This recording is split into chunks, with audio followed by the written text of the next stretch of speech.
Fencing, an organized sport involving the use of a sword épée, foil or sabre for attack and defense according to set movements and rules. Although the use of swords dates to prehistoric times and swordplay to ancient civilizations, the organized sport of fencing began only at the end of the 19th century. The length of a fencing sword is about 110 centimeters. The sword from the garde is a diameter of 12 centimeters. There are 5 parts to the fencing sword, and those parts are the blade, garde, pommel, grip, and the point. Throughout the Middle Ages, fencing evolved as a martial art, with various European schools of swordsmanship emerging across the continent. These schools developed their own techniques and styles, which were often passed down orally from master to student. According to Merriam-Webster Dictionary, first known use of this word would be the 14th century, while etymonline.com is placing it as first used only in the mid-15th century. Although many might think that fencing has been born as a form of self-defense during a battle, it looks like it actually started as a sport of stick fighting in ancient Egypt. Here is a recording of the present-day sports of fencing.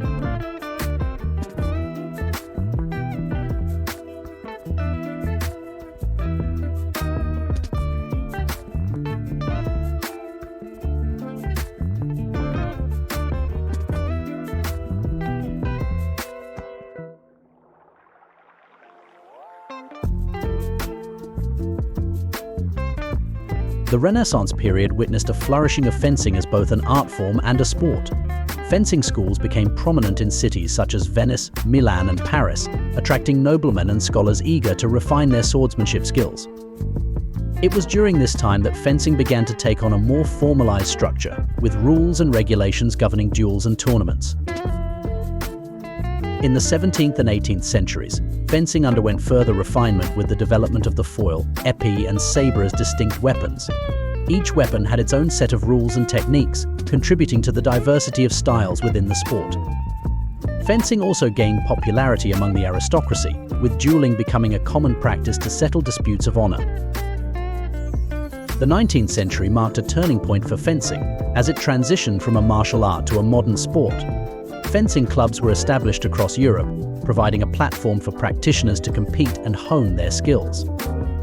The invention of the electric scoring system in the late 19th century revolutionized the sport, making it more accessible and spectator-friendly. In the 20th century, fencing continued to evolve, with the establishment of international governing bodies such as the Fédération Internationale d'Escrime. The sport was included in the Olympic Games for the first time in 1896 and has remained a staple ever since.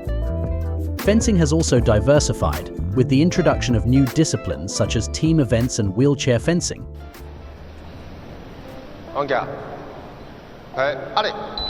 So a pause there from Kovalev. Referee just having a little look. He's giving it to Kovalev. Just having a look to see if he paused. He did start. He wanted to check whether it was one complete action.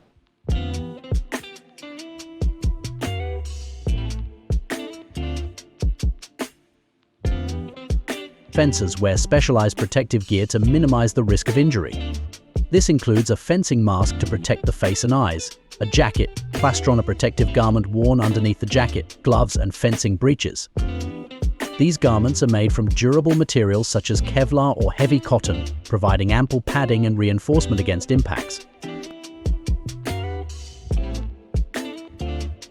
Fencing swords, also known as foils, épées, and sabres, are specifically designed for safety. Unlike traditional swords, which are sharp and lethal, fencing swords are blunted and have rounded tips. This design minimizes the risk of serious injury during bouts, allowing fencers to engage in spirited competition without fear of causing harm. Fencing bouts are closely supervised by trained referees who enforce strict rules and regulations to ensure fair play and safety. Referees closely monitor the actions of the fencers, intervening when necessary to prevent dangerous behavior or enforce penalties for rule violations. Proper training and technique are essential for safety in fencing. Fencers undergo rigorous instruction to develop precise footwork, blade control, and timing, minimizing the likelihood of accidental injuries. They learn to control the intensity of their attacks and defenses, ensuring that their movements are controlled and deliberate.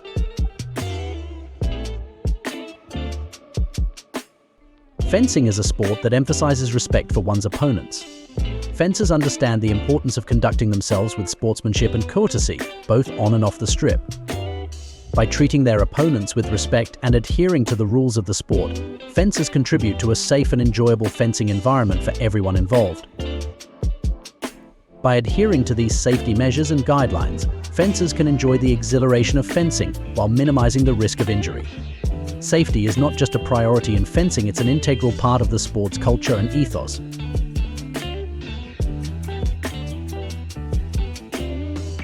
Fencing is a sport that combines athleticism, strategy, and precision swordplay. The game is played between two opponents on a rectangular strip called a poised, each armed with a weapon, either a foil, épée, or sabre. The objective of fencing is to score points by landing valid touches on your opponent, while simultaneously avoiding being touched yourself. At the beginning of a match, fencers assume en garde positions with their dominant foot forward and their weapon arm extended. From this stance, they engage in a series of rapid exchanges, seeking openings in their opponent's defenses while protecting their own. Footwork plays a crucial role in fencing, as fencers use subtle movements to control distance and angle, setting up opportunities for attacks and defenses.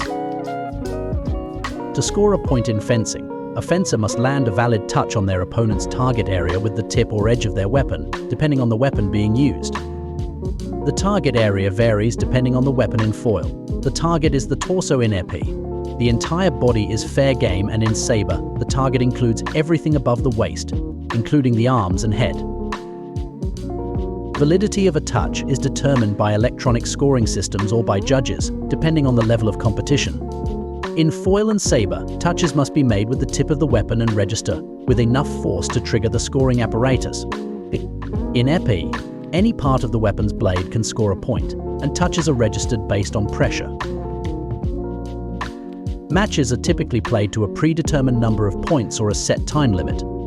The first fencer to reach the required number of points, or the fencer with the most points at the end of the time limit, is declared the winner. Fencing bouts are fast-paced and dynamic, requiring quick thinking, lightning-fast reflexes, and impeccable timing. In conclusion, fencing stands as a testament to the artistry, athleticism, and dedication of its practitioners. From the precision of each parry to the exhilaration of a well-executed attack, fencing offers a unique blend of physical and mental challenges that captivate enthusiasts around the world. Beyond the thrill of competition, fencing fosters camaraderie, respect, and a lifelong pursuit of excellence. As fencers continue to hone their skills and push the boundaries of the sport, the legacy of fencing will endure as a timeless testament to the human spirit's quest for mastery and grace.